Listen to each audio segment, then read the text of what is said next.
이 기사대로라고 하면은 1년에서 약 한 3년 동안 코인 시장으로 자금이 들어올 수 있는 장기적인 호재 이슈예요, 여러분들.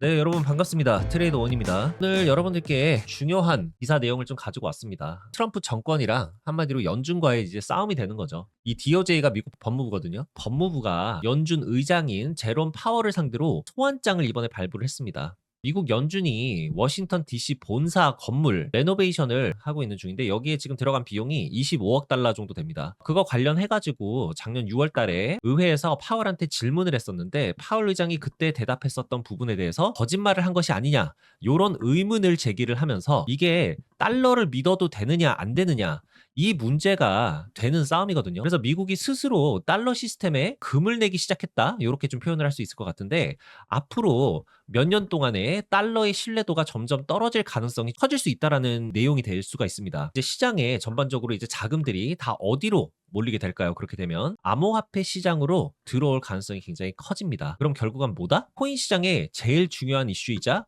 역대급 장기적인 호재 이슈가 될 가능성이 있는 그런 기사 내용입니다. 기사 내용에 대해서 부가적인 설명들을 좀 드리도록 할게요. 이게 좀 갑자기 터진 사건은 아닙니다. 미국 정부랑 연준이 몇 년 동안 쌓인 게 있어요. 그게 이제 좀 터졌다라고 보시면 되는데 지금 미국 상황을 보면은요. 정부가 돈을 너무 많이 써서 빚을 감당을 할 수가 없을 정도의 수준까지 됐습니다. 국채 이자만 해도 어마어마한 돈이 나가고 있거든요. 미국에서 제일 빠르게 오르고 있는 지출 항목으로 알려져 있는데 연간 1년에 1조 달러가 나간다라고 합니다. 국채 이자로 한화로 치면은 약 1000조 원 이상이라는 거예요, 여러분들. 2025년도 기준인데 이전보다도 2배에서 3배 이상 오른 거라고 보시면 돼요. 이게 앞으로도 감당이 될 것이냐 안 될 것이냐 트럼프는 계속 연준한테 금리를 내려라 계속 요구를 하고 있는 상황이에요. 금리를 내려야 국채 이자도 줄어들게 되고 경기도 살릴 수가 있게 됩니다. 이게 지금 트럼프 정부의 입장인 거예요. 파월 의장은 계속 뭐라고 얘기를 하고 있죠? 아직은 인플레이션이 완전히 잡힌 상황이 아니다. 지금 금리를 내리면은 달러가 흔들리게 될 가능성이 크고 더 큰 금융 위기가 올 가능성이 있다. 연준은 이렇게 얘기를 하고 있는 거예요. 충돌의 시작이 여기서 왔다라고 보시면 돼요. 미국 대통령은 연준 의장을 금리 때문에 자를 수가 없습니다. 트럼프 입장에서는 답답하기도 하죠. 연준 의장을 해임시킬 수 있는 방법은 딱 하나밖에 없습니다. 만약에 이제 파월 의장이 부정행위를 했다거나 중대한 위법 행위를 했다거나 그래서 뭔가 걸고 넘어질 거는 있어야 되겠는데 뭘 갖다 걸고 넘어지면 되지?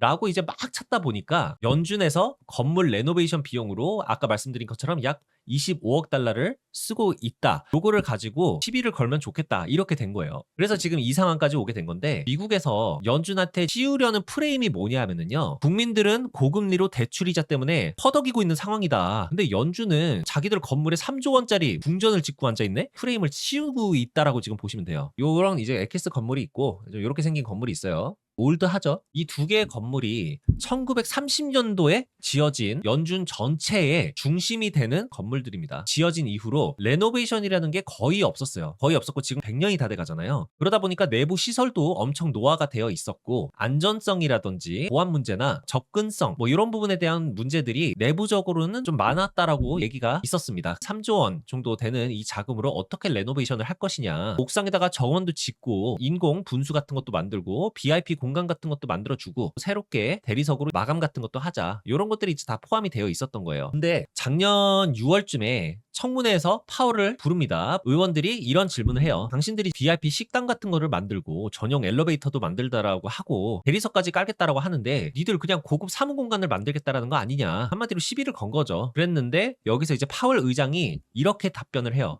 그게 무슨 소리냐? 그런 거 없다. VIP 시설 같은 것도 아니고 사치성으로 공사를 하겠다라는 게 아니다. 오래된 건물을 안전하게 고치는 건데 뭐가 문제냐? 이런 식으로 답변을 합니다. 그때 파월 의장이 이렇게 반박을 했을 때는 사실 의원들 입장에서는 뭐 그러냐? 그때는 그냥 넘어갔는데 이제 시간이 몇 달 정도 지나다 보니까 설계 문서안이랑 관련된 자료들이 이제 나오기 시작했겠죠. 봤을 때 고급 설계를 하는 것처럼 트집 잡을 만한 요소들이 보인다. 그래서 이렇게 나오는 거예요. 이거 봐. 파월이 의회에서 거짓말을 했다. 이제 정치적인 싸움이 아니에요, 여러분들 더 이상. 이게 형사사건으로 바뀌는 순간이거든요. 의회에서 고의로 거짓말을 하게 되면은 이거는 굉장히 큰 범죄입니다, 여러분들. 트럼프 정권이 연준을 직접 자를 수가 없다 보니까 다른 다른 방법으로 보내버리려는 거예요. 대부분의 사람들이 비트코인이라는 게 금리를 내리면 오른다, 공식 정도만 알고 있습니다. 근데 핵심적인 부분이 좀 뭐냐면은 사람들이 달러를 얼마나 신뢰를 하느냐예요. 거기서 코인 시장이 이제 움직이게 되는 거거든요. 자, 이 기사가 나오면서 우리 같은 개미들 말고 대형 자산 운용사들이라든지 헤지펀드사들 이거를 어떻게 받아들였을지 굉장히 중요한 포인트가 될 수가 있어요. 만약에 연준이 이번에 지거나 정치적인 압박을 받는 요런 시나리오가 만약에 나온다라고 하면은 당연히 금리는 낮아질 수 있고 돈이 시장으로 더 풀릴 수도 있습니다. 하지만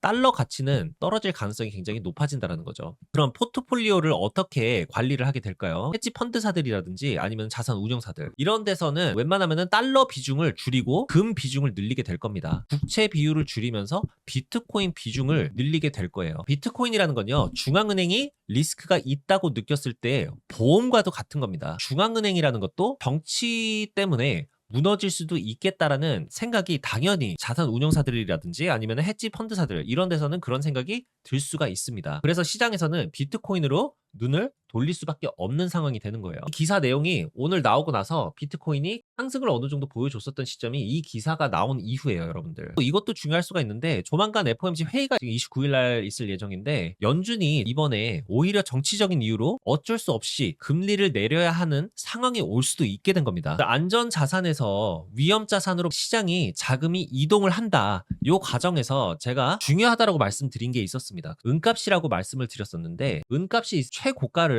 찍었어요. 은값이 계속 오른다라는 것은 달러에 대한 신뢰가 계속 떨어지고 있다. 이렇게 좀 이해를 하시면 되고 금값도 신고가를 계속해서 찍고 있어요. 그죠? 2025년도만 해도 50번이 넘게 신고가를 달성을 했습니다. 그리고 2026년이 되면서 또 신고가를 달성을 한 모습을 보여주고 있는데 금이 이렇게 어느 정도 오른 시점에서는 안전하기는 해도 이미 올라서 수익적인 이득이 별로 없다라고 느끼는 부분이 클 수 있습니다. 그때쯤 되면 은을 보기 시작해요. 시장에서는. 금이랑 비슷하게 움직이긴 하겠지만 변동성은 더 있기 때문에 수익적인 부분에서는 훨씬 더 이득일 수 있다. 골드 실버 레이시오. 그러니까 금이랑 은 비율. 요거를 지금 GSR이라고 하거든요. 위험 자산을 더 선호를 한다 아니면은 안전 자산을 더 선호를 한다. 요런 거를 볼 수 있다라고 말씀드렸었는데 이게 높으면 높을수록 현금에 대한 선호도가 결국 올라간다. 요렇게 좀 보시면 되고 떨어지면 떨어질수록 위험 자산 쪽으로 자금이 이동이 되고 있다. 좀 요렇게 보시면 돼요. 제가 지난번에 보여드렸을 때만 해도 이 구간대에서 조금씩 이제 떨어졌었는데 지금 54잖아요. 그쵸? 55 바로 미만까지 떨어져서 이제는 비트코인이랑 알트 시장 쪽으로 이제 조금씩 수급이 점점 더 들어오고 있는 상황이다. 이렇게 좀 이해를 하시면 될 것 같아요. 코인 시장을 보시면서 분석을 하실 때 예를 들어서 뭐 롱을 타겠다, 숏을 타겠다 판단을 하실 때에도 이 골드 실버 레이시오 GSR이라는 거를 보시면서 좀 판단을 하실 수가 있어요. 이런 지표 같은 것도 보면은 굉장히 여러분들에게 도움이 되실 수 있다. 이 기사대로라고 하면은 1년에서 약 한 3년 동안 코인 시장으로 자금이 들어올 수 있는 장기적인 호재 이슈예요, 여러분들.